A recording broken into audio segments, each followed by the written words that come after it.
ভারতবর্ষ একটি পুণ্যভূমি। ভারতবর্ষের আধ্যাত্মিক দিক থেকে ইতিহাস পর্যালোচনা করলে দেখা যায় যে যুগে যুগে ভারতবর্ষের ধর্মের ক্ষেত্রে একজন মহাপুরুষ আবির্ভূত হয়ে একটি যুগ প্রতিষ্ঠা করে গেছেন।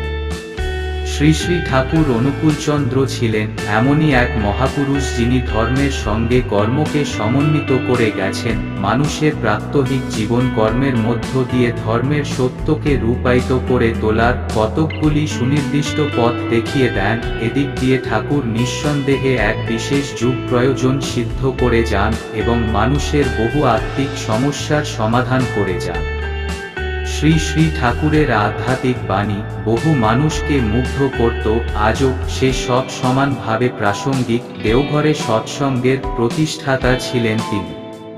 মাটির শরীর মাটি হবে, মাটি ছাড়া নাই বিধান, মাটিরে তুই করবে খাঁটি, অমৃতেরই এনে নিদান।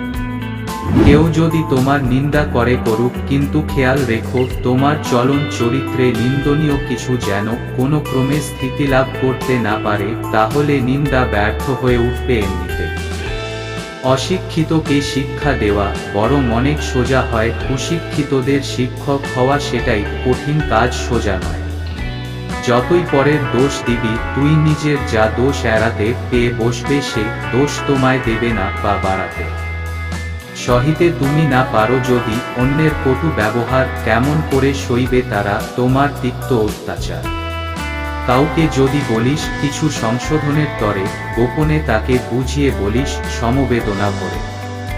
হীরক যেমন কয়লা প্রভৃতি আবর্জনায় থাকে, উত্তমরূপে পরিষ্কার না করলে সেটার জ্যোতি বেরোয় না, তেমনি তিনি তো সংসারে অতি সাধারণ জীবের মতো থাকেন। কেবল প্রেমের প্রভাবেই তার দীপ্তিতে জগৎ উদ্ভাসিত হয়। প্রেমী তাকে ধরতে পারে, প্রেমের সঙ্গ কর, তিনি আপনিই প্রকট হবেন।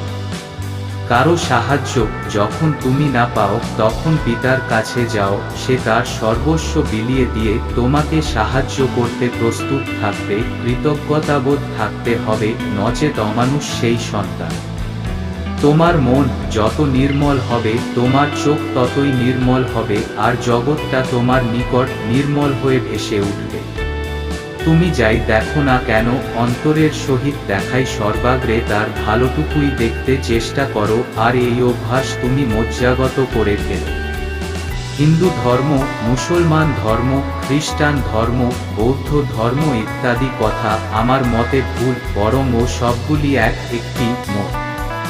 এটা খুবই সত্য কথা যে মনে যখনই অপরের দোষ দেখবার প্রবৃত্তি এসেছে, তখনই ওই দোষ নিজের ভিতরে এসে বাসা বেঁধেছে। তখনই কালবিলম্ব না করে ওই পাপ প্রবৃত্তি ভেঙ্গে চুরে ঝেঁটিয়ে সাফ করে দিলে তবেই নিস্তার, নইলে সব নষ্ট হয়ে যাবে। সুখ কিংবা দুঃখ যদি তোমার গতিরোধ না করে, তবে তুমি নিশ্চয় গন্তব্যে পৌঁছবে, সন্দেহ নাই। আকুল প্রাণের আবেগ নিয়ে যাকে যেমন বাসবে ভালো, সততারই উচ্ছলতায় তেমনি সে হয় জীবন আলো। সংযত হও কিন্তু নির্ভীক হও, সরল হও কিন্তু বেকুব হয় না, তাই বলে দুর্বল হৃদয় হয় না। তুমি লাখ গল্প করো, কিন্তু প্রকৃত উন্নতি না হলে তুমি প্রকৃত আনন্দ কখনো লাভ করতে পারবে না।